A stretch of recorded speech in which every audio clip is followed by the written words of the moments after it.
It's the Growing for Market podcast.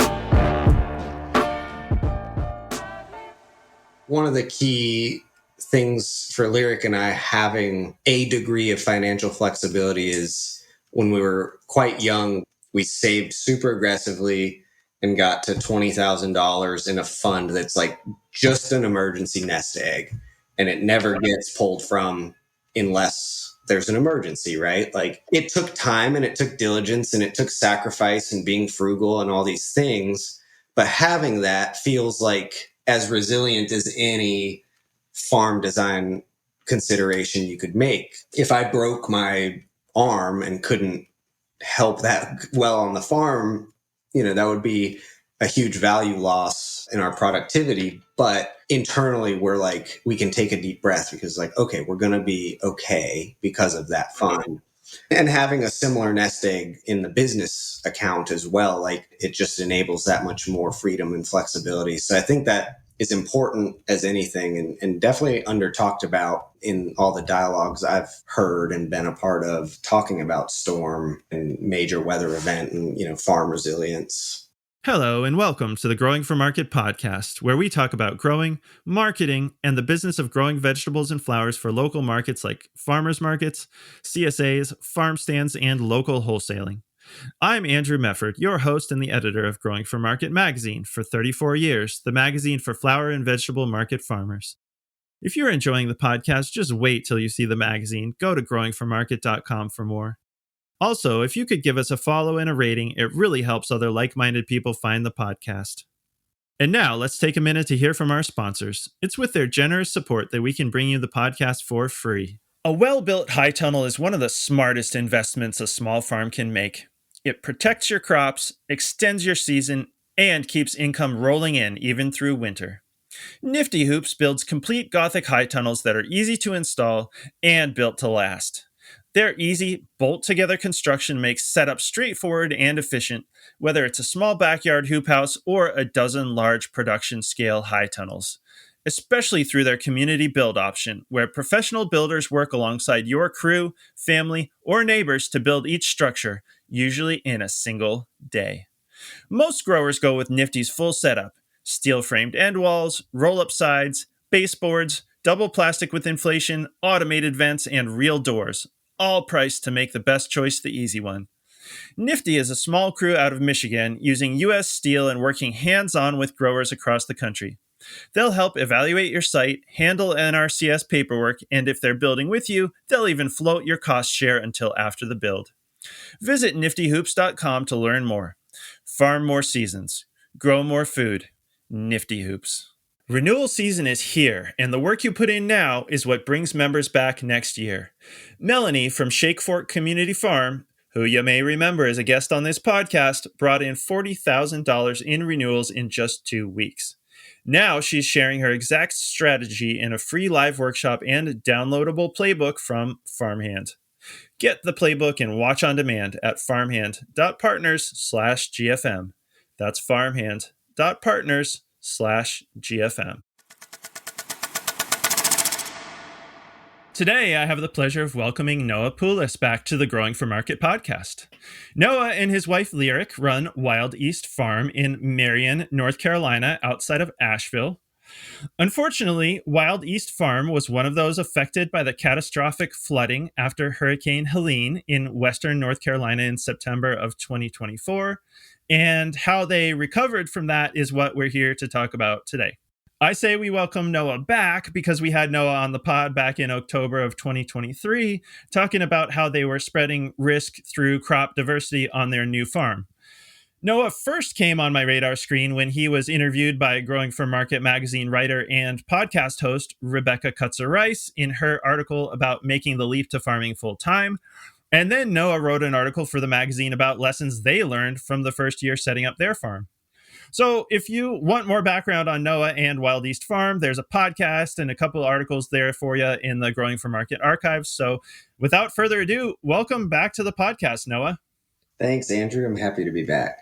Yeah, well, I wish it were under better circumstances as far as not asking about how a natural disaster affected your farm, but I'm really curious to hear both how your farm has changed since the last time we talked and how the flooding did affect you. So, even though you've been on the pod before, can you tell people a bit about Wild East Farm? Plus, I'm sure some things have changed since the last time we talked. Yeah, it's fun reflecting on that first conversation we had in 2023. That was towards the end of our first season setting up the farm. And yeah, things certainly have grown and evolved. For some background, we're located in the foothills of Western North Carolina, just outside of Marion, NC. And we have a very diversified farm operation that is multiple enterprise, but each enterprise in itself is relatively small scale and comes together to make the whole picture of the farm. So, yeah, we have a half-acre no-till market garden growing diversified vegetable crops, 4 seasons.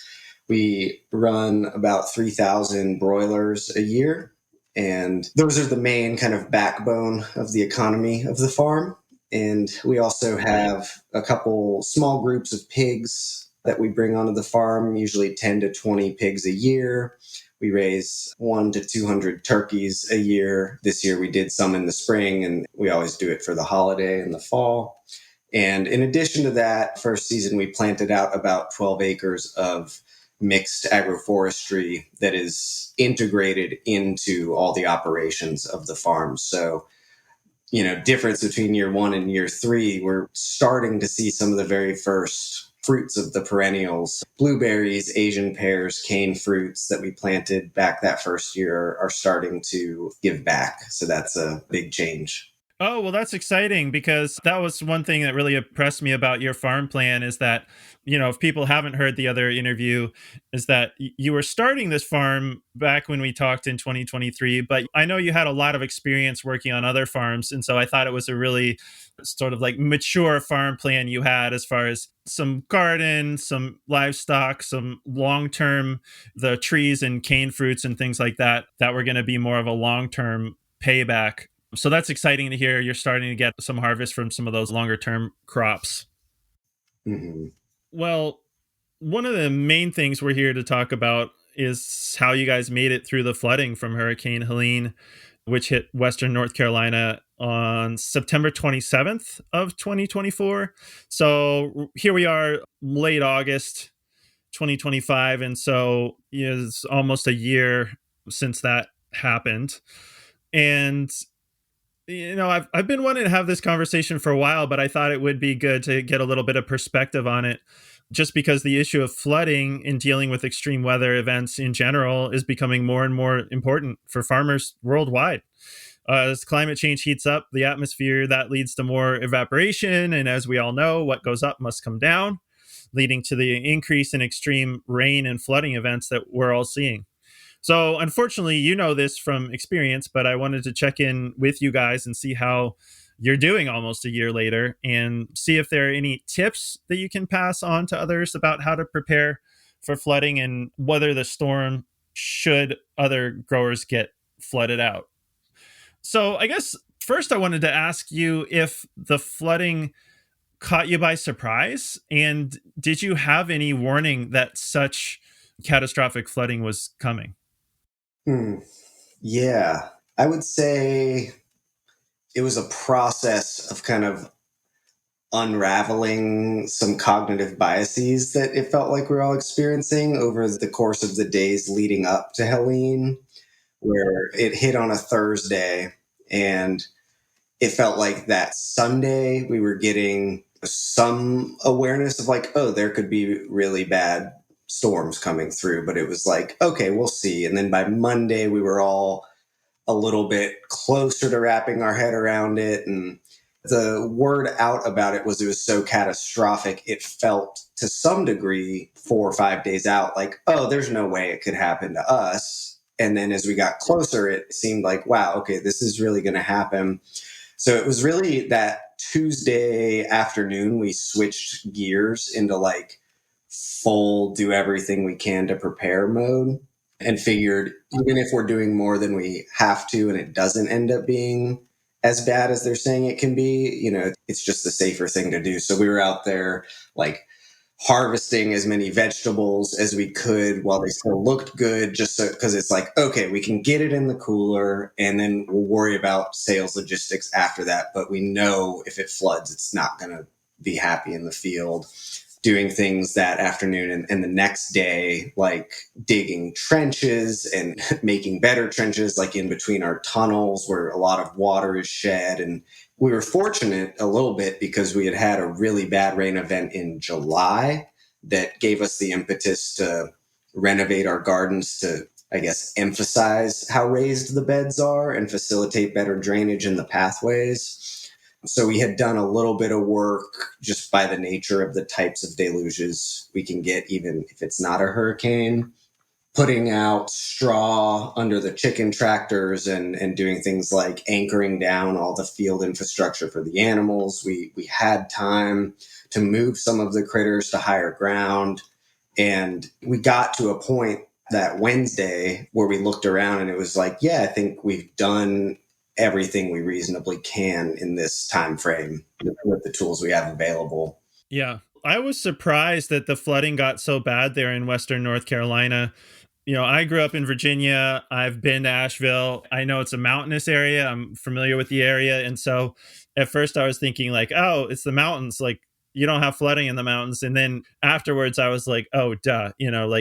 Wherever you have mountains, the farms are probably down in the valleys. And the rainwater can run down those mountains and then fill up the valleys. So I'm assuming, is that what happened? Is that all the rain? I don't even know what the rainfall totals were, but it was basically like, was it that the remnants of the hurricane was just moving through so slowly that it dropped so much water that it all ran down to the bottoms of the valleys where, people in towns are?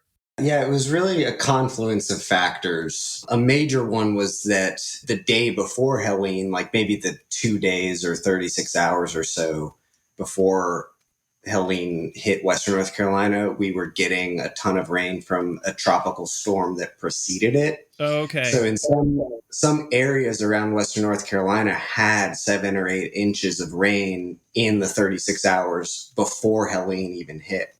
Wow, 7 or 8 inches of rain already? Yeah. Oh, okay, no wonder. I mean, I'm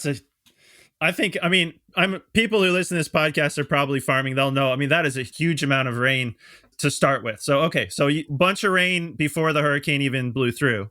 Right. And so that, it kind of set the stage for the level of catastrophe that ensued. I think even without that, Helene could have been seriously catastrophic, but all of the rivers and larger creeks were already flowing well above kind of their normal flow. And so, like, they weren't starting at a dry place, which maybe could have made Helene less catastrophic.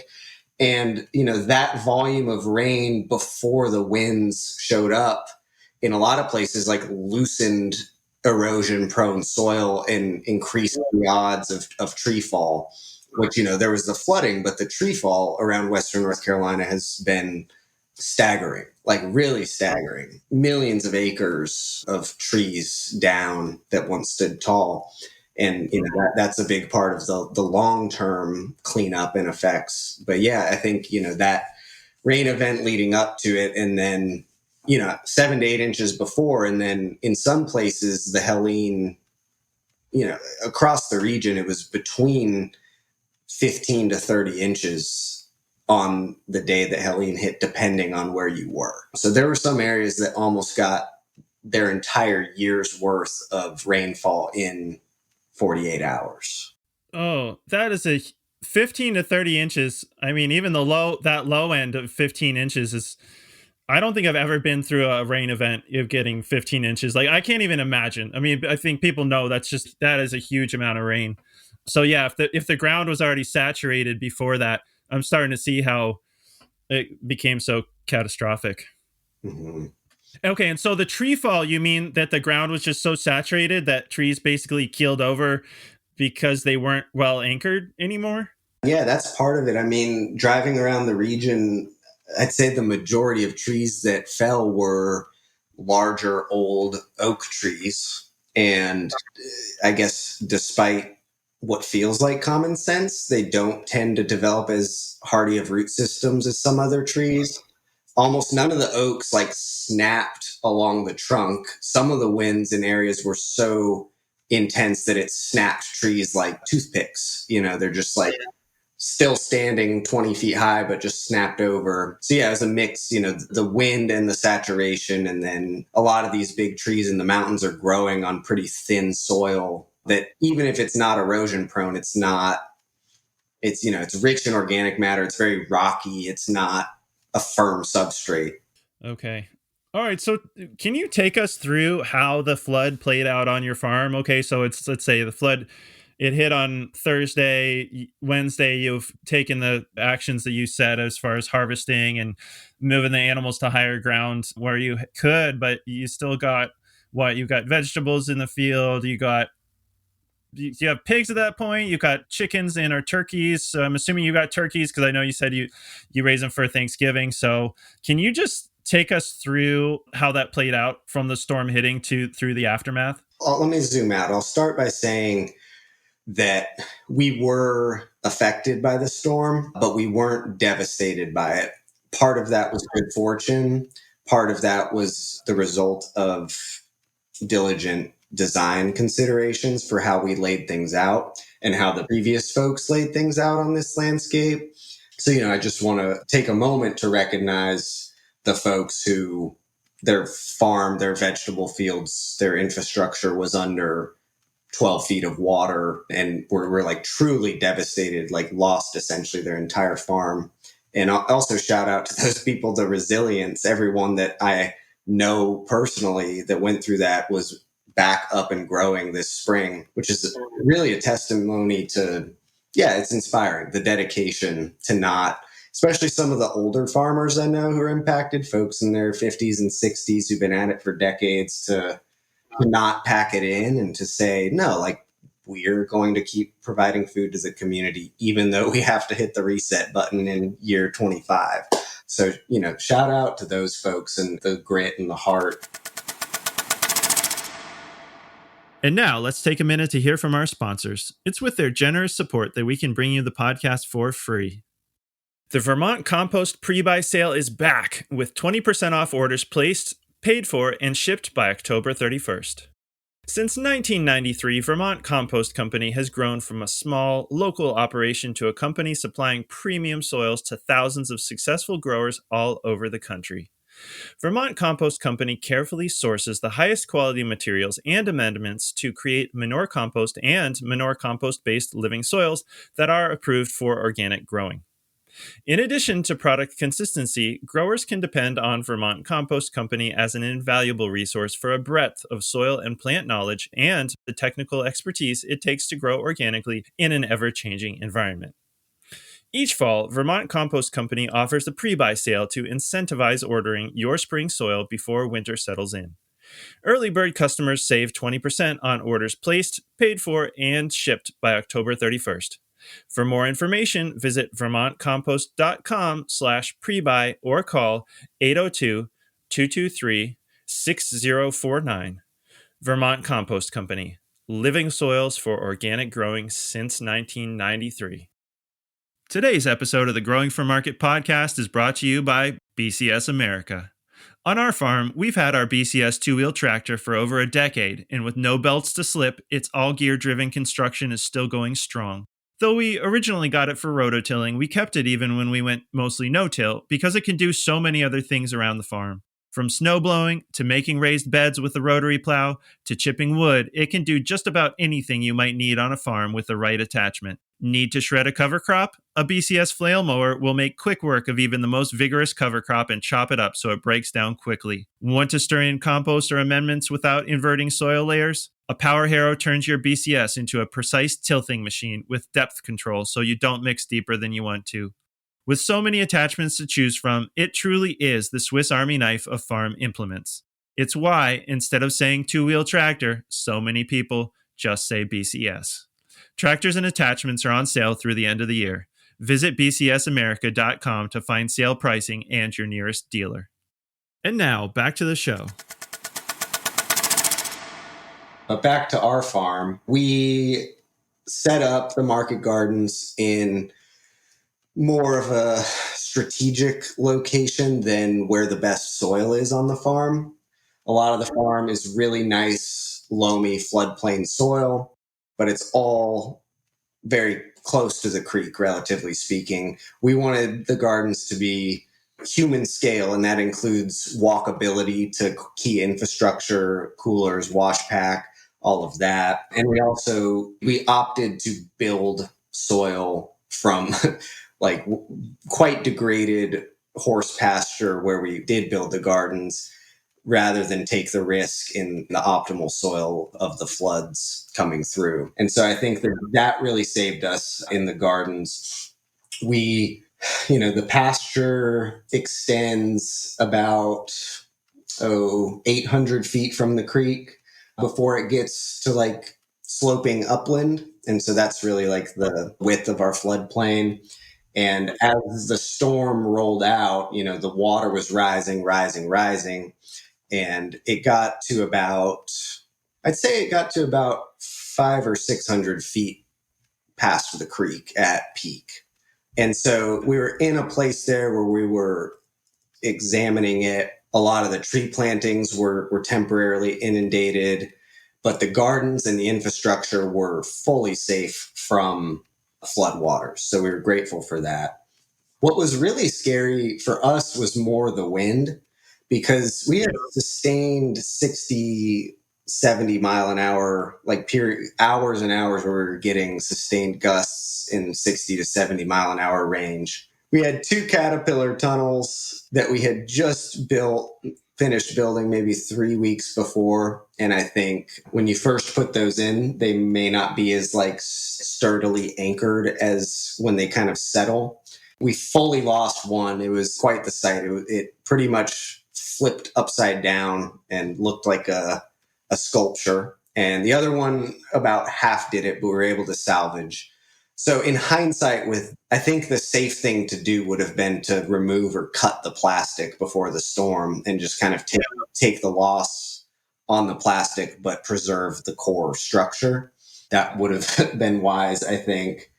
And yeah, I think the most intense part and kind of the climax of the storm here on the farm was, we got the sheep to high ground, the pigs were safe where they were, chickens were already rotating through the pasture and in a good spot.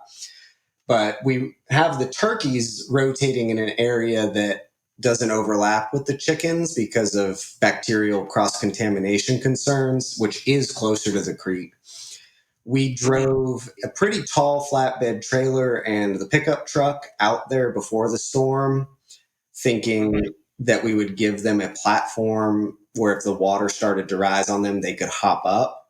I think it gave the turkeys a little more credit than they deserved for their cognitive reasoning abilities, because what ended up happening was the floodwaters came up more we anticipated. And, when we went out to check periodically, one of the times the water was rising rapidly and the turkeys were just going under the truck and trailer. And so it's getting to a point where they were getting up to their shoulders and going to get pressed against the bottom of the truck and the trailer. This was peak wind, peak rain. So we had to go out there and we were mucking around in knee-high water, saving the turkeys from underneath the trailer and everything, and putting them on top and keeping them on top, keeping them dry, keeping them safe.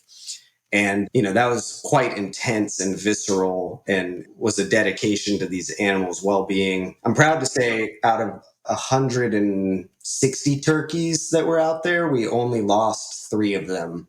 So our efforts were well worth it. And it was more from cold and exposure and, hypothermia from being so wet. None drowned. So yeah, that's a bit of a snapshot of that day. Uh-huh. Okay, and then as the water crested and started to recede, what were the days and weeks after the flood like? Yeah, I mean, a major concern even after the storm passed and it started clearing up that afternoon was how long are these trees going to stay saturated? Because, we're talking about 1,000 fruit and nut trees we have out there, and about 3/4 of them were understanding water for some period of time. If it didn't recede quickly, that could have been a huge loss Fortunately, the drainage in the pasture, and I guess the nature of the creek that meanders through the property, it was pretty remarkable. Like, it went from 3/4 of the pasture being fully flooded to back within the creek bank within about 2 hours of the storm ending. Oh, wow. Yeah, I'm surprised it got back to normal so quickly. It was remarkable to watch. You could almost stand out there and see it crawling back. And yeah, we I think immediately after, we were in shock.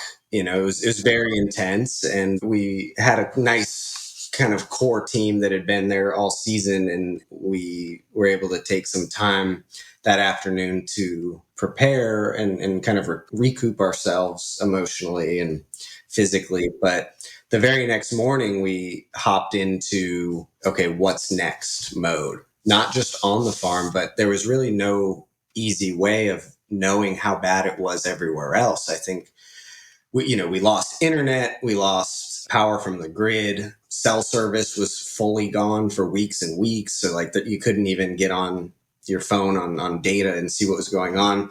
And not to mention, for a couple days after, we were fully blocked in from trees down on the road and power lines down. So, that next couple days, we realized how insulated we were, and we're trying to make decisions on what to do. I'd say, that Saturday, we were able to get out and drive around and try to find cell service was the goal number one, to see what the extent of the damage was in the region and reach out to our customers and our wholesale partners and various local food nonprofits we work with to see how we could plug in. And the timing there was that we had a group of 600 chickens that was scheduled to be processed that following Monday. So just, 4 days after the storm. And, there's no not doing that. We have the right amount of feed allocated, right? Like, it's in the schedule. We can't really delay it. Right. So yeah, that became our core focus, because in our conversations with some of our partners, they were mobilizing from their standard outlets for the food they buy from us to 100% food relief. And they were kind of in we'll buy from farms, they need support, we'll feed people who are hungry, they need support, and we'll figure out everything else later, because this is the most important thing.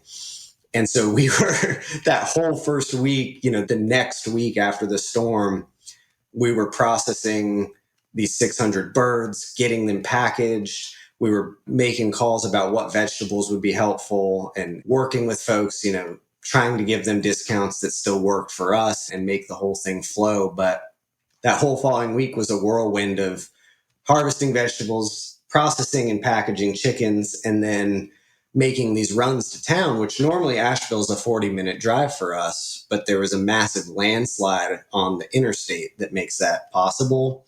So I was having to take a 2.5 hour route that took me down almost into South Carolina and then up to Asheville from the south to make these big drops. And so, it's just one day of that, one day of getting food prepped, one day of that, back and forth, and trying to get food into the community as quickly as possible. And we were really fortunate to be in a position ourselves, and that our partners were in a position that we were able to be compensated for that food as well. Okay. Well, yeah, that's good. What kind of partners did you have? Who was helping you with distribution?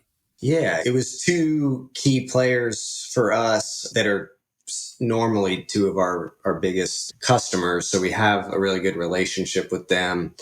One is called Mother Earth Food in Asheville. And typically, they run a bunch of programs, but it's a local food hub of sorts where they buy in produce and meats and eggs from local farmers. And they've got online shop and, a box program and home delivery program. So that's their standard operating and how our food is distributed through them. And they pivoted to use their warehouse using backup generators and all this to become like the core aggregation center for a lot of these farms' food. And they brought in two or three food trucks that were willing to switch their normal operations to like, okay, we'll take this raw food and make it into meals, and then we'll have meal distributions in the neighborhoods nearby.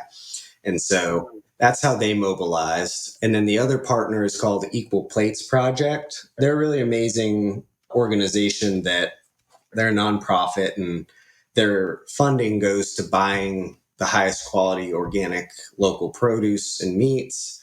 And they have a kitchen, a church kitchen downtown Asheville. And they always turn 100% of the food they get into ready made prepared meals for folks experiencing houselessness and low income elder facilities and childcare programs for lower income folks. And so that's their standard. And they didn't really have to pivot much at all, right? Like they just kind of kept doing the work they're already doing, trying to target folks who were experiencing the highest food insecurity at that time. So we're going back and forth, bringing chicken, bringing veg to them that whole period immediately following the storm. Yeah, that sounds like it was really handy that you were already dealing with them, because I imagine that time right after the storm, with the loss of connectivity and everything, would have been a hard time to make new connections, which I know people were also trying to do, but it sounds like that was really handy that you could just work with the organizations that you were already working with to help get your all this stuff that you had ready out there. That must have been incredibly isolating to not have any cell signal, not even be able to get off the farm for a few days. I think we're so hyper connected right now. That must have been very strange to all of a sudden not get any signals from the outside world, not even be able to go anywhere for a while. It was like if you wanted connection, it was a trip. You had to drive about 40 minutes to where we found the nearest service. Bring your laptop, sit down, have a little hotspot, and have a session where you connect, and then you come back and you're fully unplugged again. And, I think we kept morale really high on the crew here. It became very insulated the way we were relating, like we were doing everything together, meals and everything besides sharing a bed essentially. And we would kind of delegate each day who was gonna it's actually funny, we used a diesel sprinter van that our garden manager owns as a backup generator for the house, so that we could run the refrigerator and a lamp so that we could cook.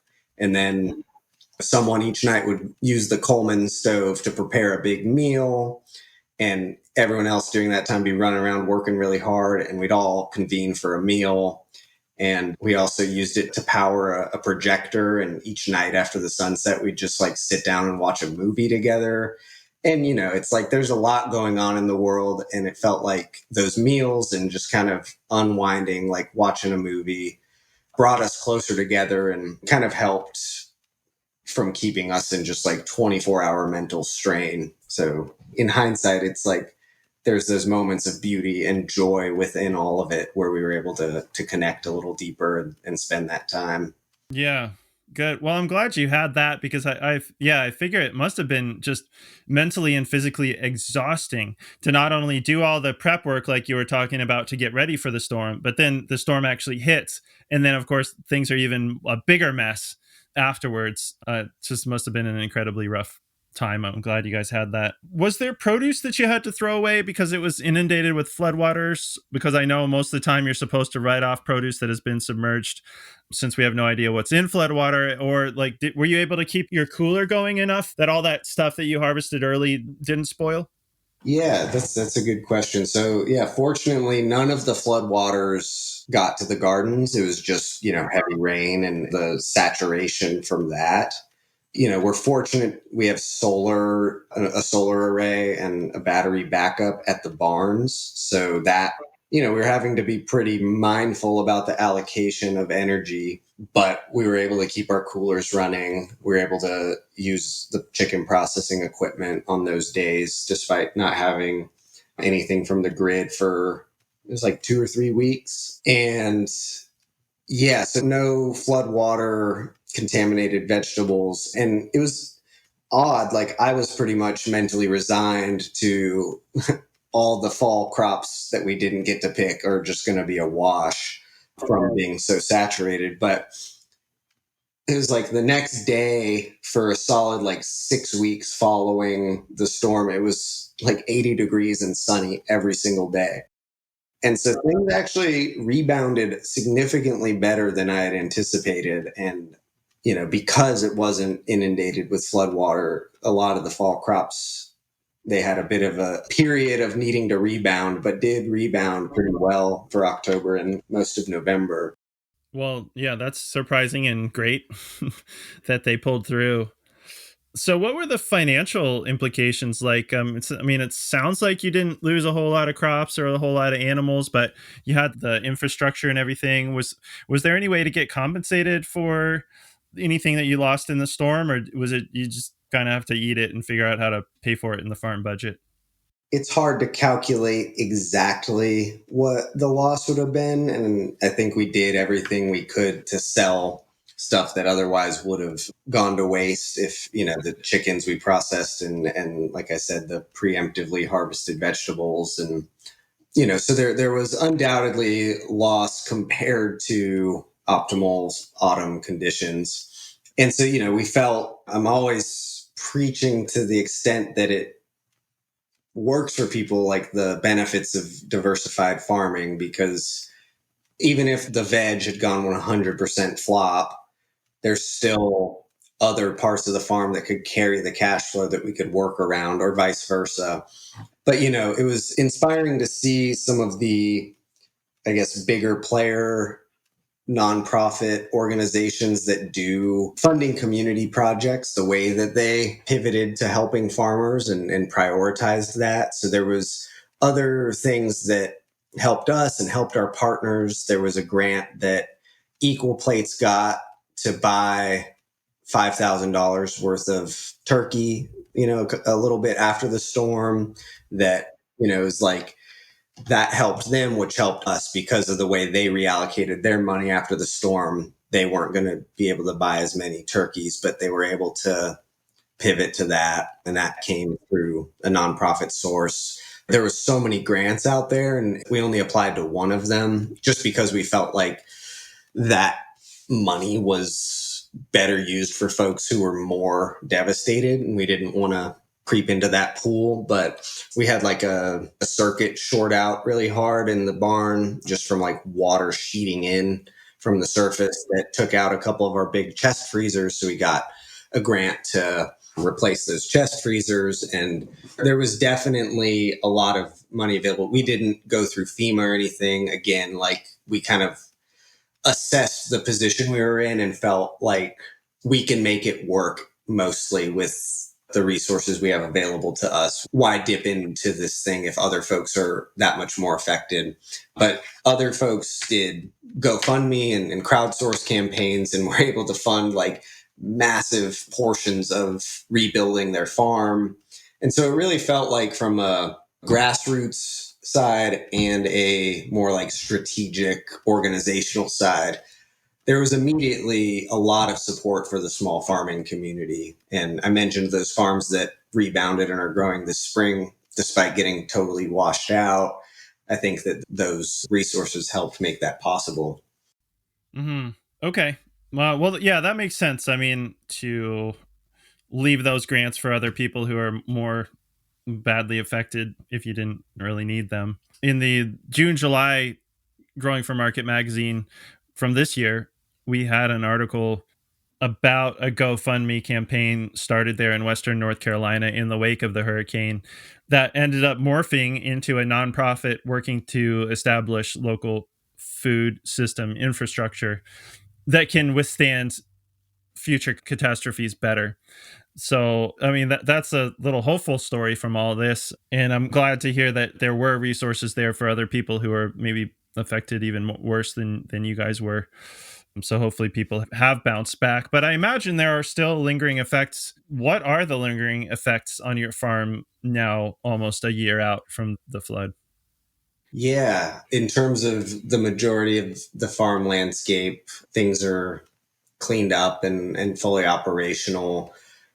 Our There's about 12 acres of woods on the farm, and about 5 of those acres got almost totally ravaged by blowdowns of large trees. And that's just like, it's an intimidating project. We try to frame things as opportunities. So it's like, okay, like maybe it makes sense to invest in a sawmill and we'll end up saving money on projects because we have all this downed timber. But it's such a massive undertaking to do ourselves and prohibitively expensive to hire that kind of work in. So, it's we're talking about this winter, a whole 18 months later trying to start that process, but realistically it's hard to say how long it'll be before the woods on the farm recover. And like I mentioned, it's just a teeny tiny little microscopic snapshot of what the forests around Western North Carolina really look like. There's areas that are relatively unaffected, but yeah, a lot of places that are really special, beautiful places have been altered on a scale that we'll be seeing for the rest of our lifetimes. Uh, I seem to remember hearing you or maybe Lyric saying that the water gave you a burning sensation after you hopped in to save all of your turkeys. Is that correct? And did you ever find out what that was? We never were able to find out. We've like postulated different things that it could be. If, I think that in maybe all of us differ a little bit on our hypotheses, but I would have a hard time believing it's some kind of like industrial toxic substance just because of the nature of our watershed. Like our creek is miles and miles and miles from any kind of industry. And even then, in that watershed of the creek, there's no like plastics facilities or waste, industries producing waste that could get brought into this creek. So that was kind of the first concern, but through my reasoning, I feel like that's unlikely. The most likely thing in my mind is that it's during a time of year where a lot of pastures, including ours, have a lot of horse nettle in the pastures. And anyone who's dealt with horse nettle know that the needles are very sharp, but they also like will pop off of the plant if you touch it, right? So it's not like stuck to the plant very firmly. And that's kind of what it felt like. It almost felt like getting stung by a lot of little nettles coming through. But yeah, I mean, it's hard to say too, because either of those hypotheses, like, it's just hard to imagine that either thing could be in such a high concentration that you would feel it. There's also a chance, like, I don't know, maybe just like creek sand floating through rushing water at that speed, our senses are heightened already to like overdrive adrenaline mode. And so it could be like something as simple as that, like an inert piece of matter is just kind of like brushing against you and it feels really coarse and abrasive because we're in such a heightened sensory state. So yeah, those are my hypotheses. I would be much more concerned, like I said, if my farm was being flooded by a major river that has multiple industries upstream of me, but that's not really the position we were in.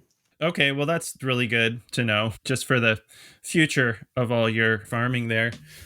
So I should have asked you this before, but does that mean that all or most of your fruit trees and cane fruits and stuff like that, did they end up surviving despite being inundated?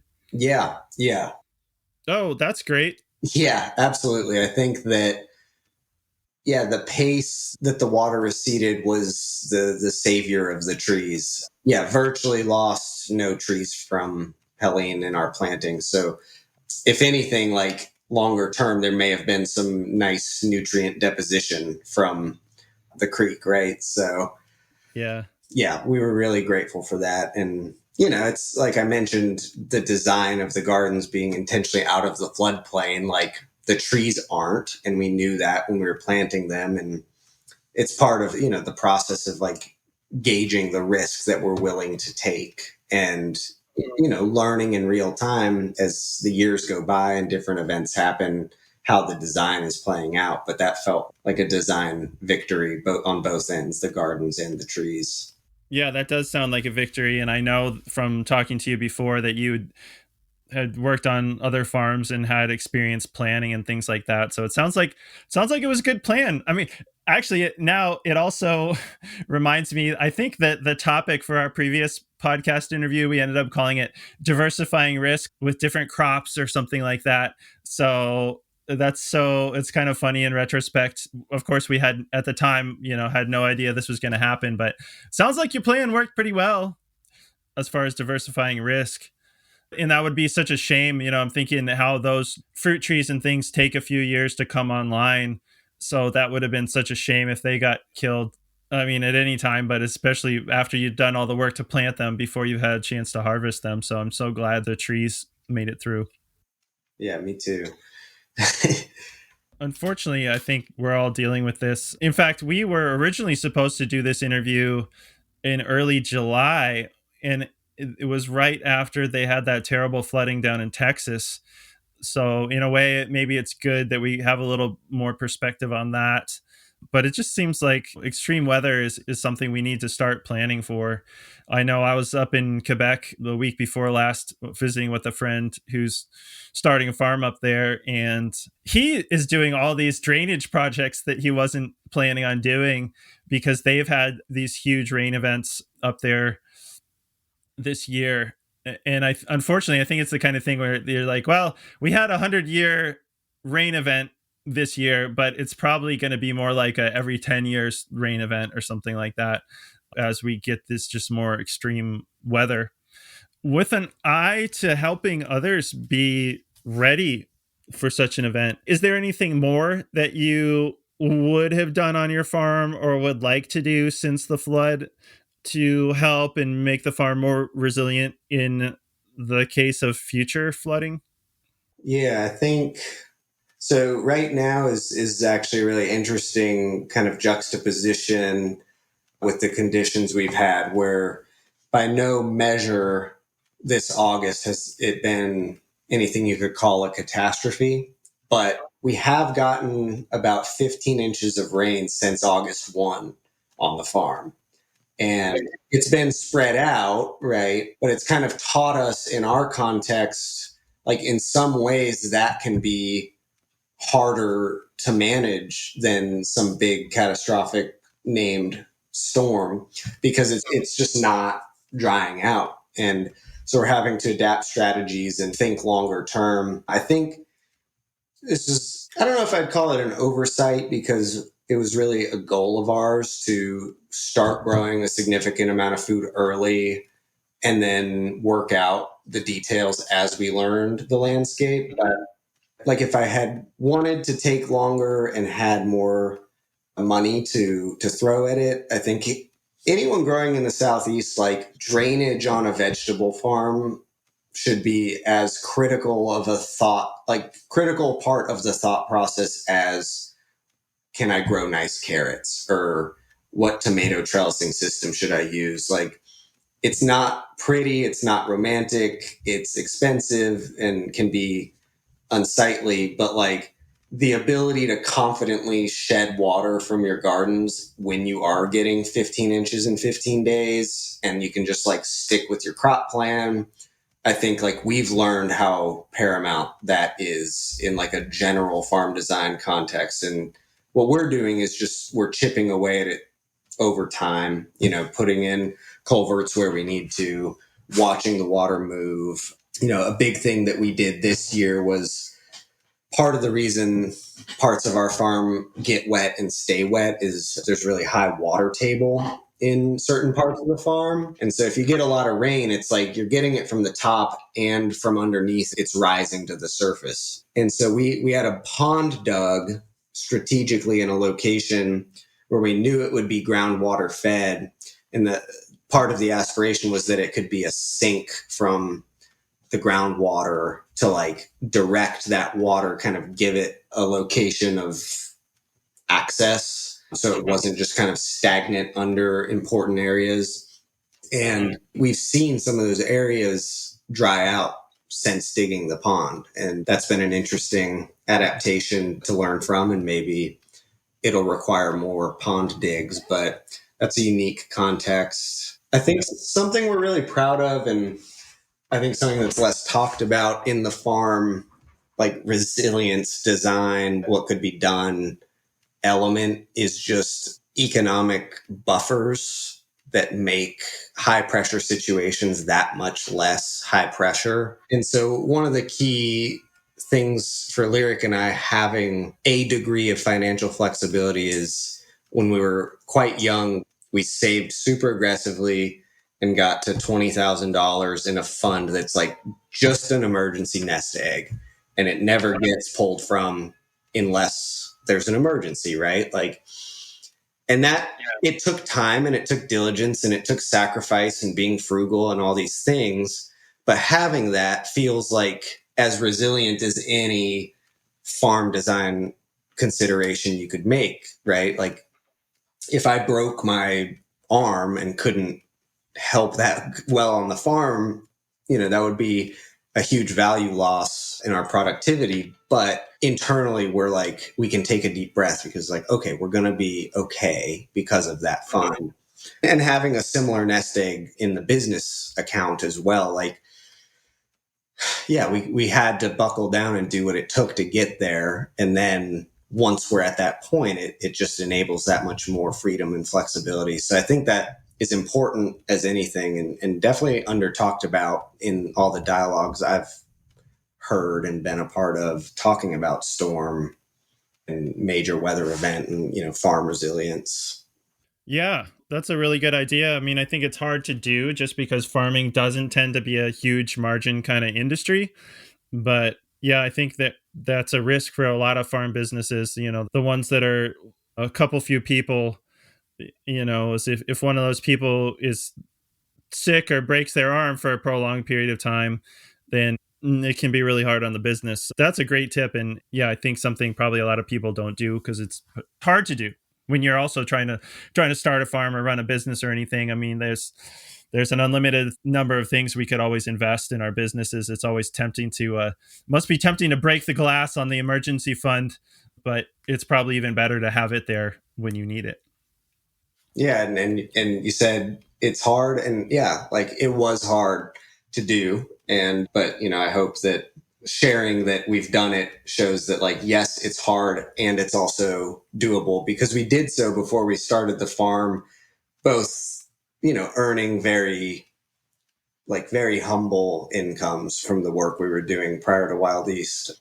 And so, I recognize it's not possible for everyone with kids and different life stages and the expenses there. But at the life stage we were at, it's not like we were making much money. We really buckled down to make it happen, and it's paid off. Yeah, well, good for you.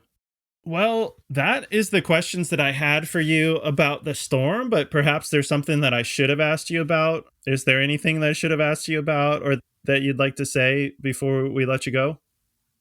Yeah, I think the only thing that comes to mind, and I don't know the best way to fold this in, but there are things that farmers can do to prepare and be ready and help in the sense of the effects of a major weather event. And there's an element to it that I can't escape of, like, some places, if the region is going to flood, like that location is going to get it the worst.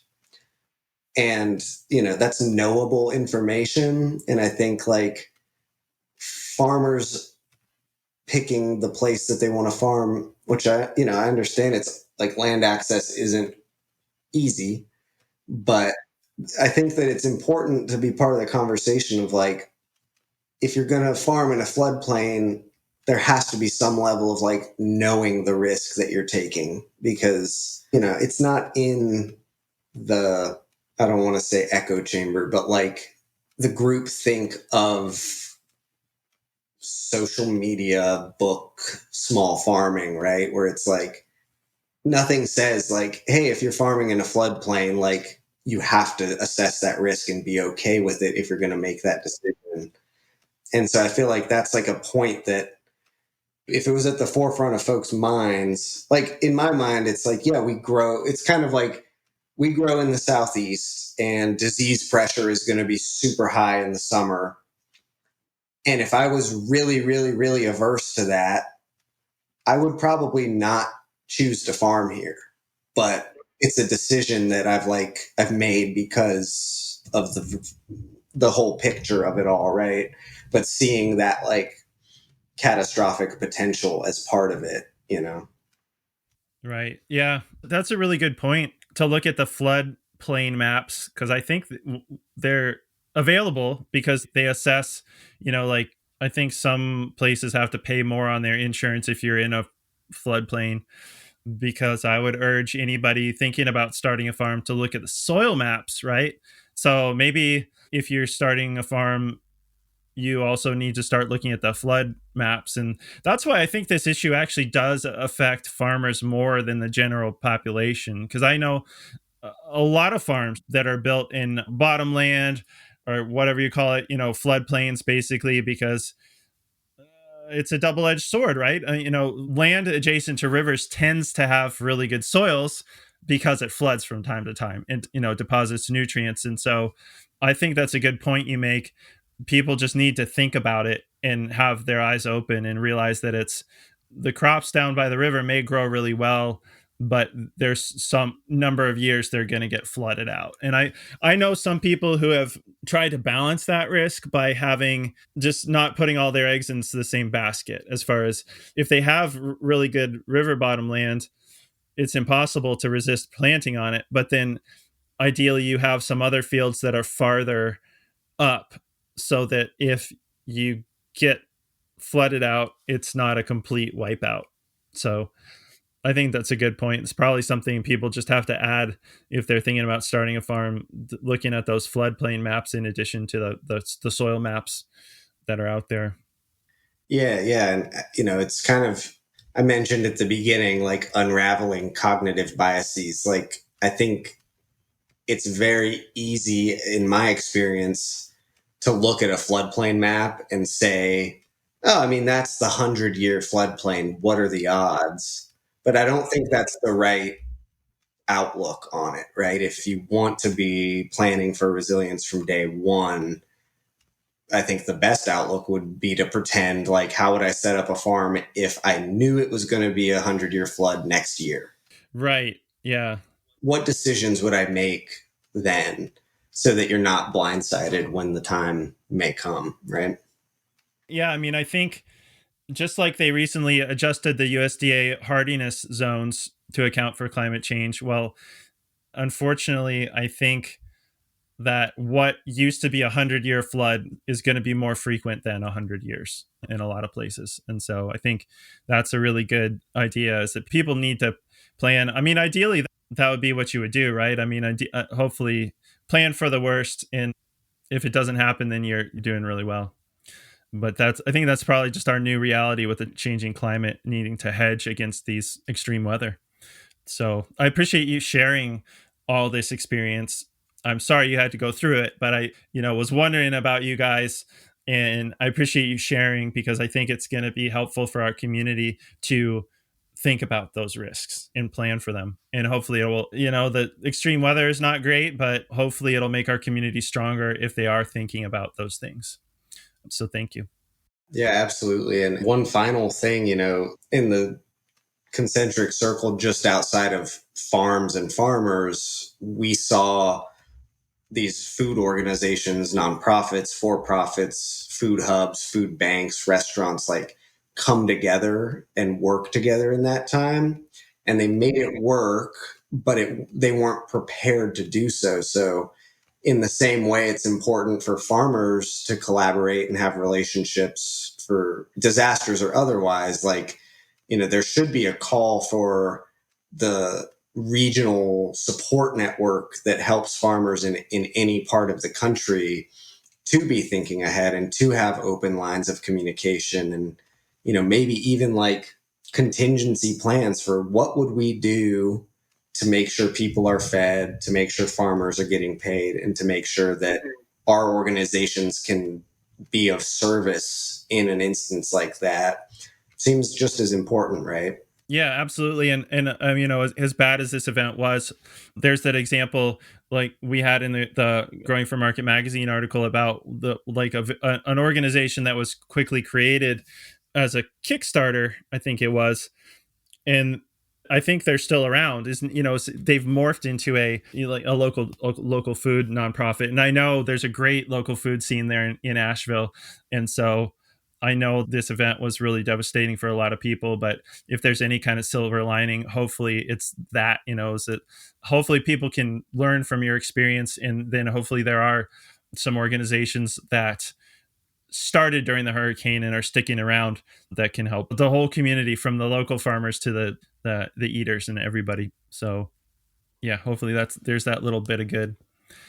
Well, is there anything else you want to say before we let you go? Or you can also just tell people where they can find you on social media or online or wherever you want people to look you up. Yeah. You can find us on our website is a great place, wildeastfarm.com. If you want to stay updated, it's very easy to sign up for our monthly newsletter there. Wild East Farm on Instagram as well. My wife has essentially become a professional photographer since moving here and shares her photography of the landscape and the moments around here through there. So those are probably the best places to stay up to speed with Wild East. Yeah. All right. Well, I really enjoy hearing from you, Noah, and I enjoy following your progress.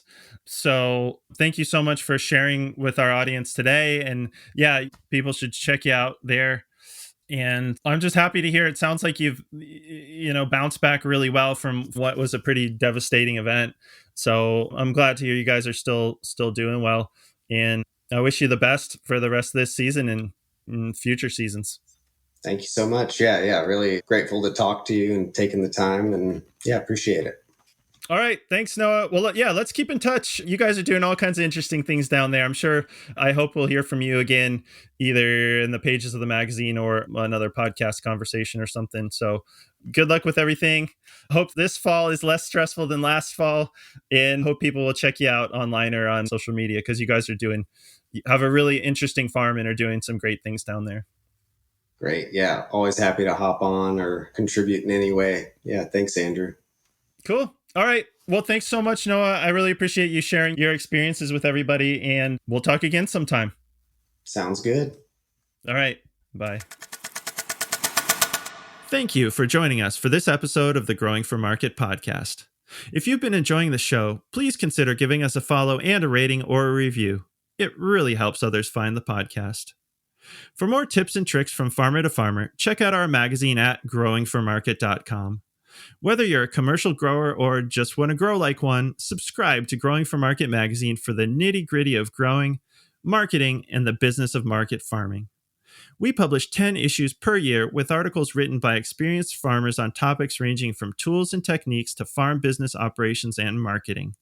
If you've been listening to the Growing for Market podcast and haven't yet checked out Growing for Market magazine, we've made a change so you can try the magazine for free. We've added a free month to the beginning of all first-time subscriptions. Try out the digital or paper magazine for a month, and if it's not for you, cancel within 28 days and you'll never even get billed. All subscriptions get you a year of the magazine, plus 150 downloadable back issues from the last 15 years and over 1,700 archived articles. With digital subscriptions starting at just $39 a year, head on over to growingformarket.com and subscribe today to benefit from over 3 decades of writing by farmers, for farmers, in Growing for Market magazine.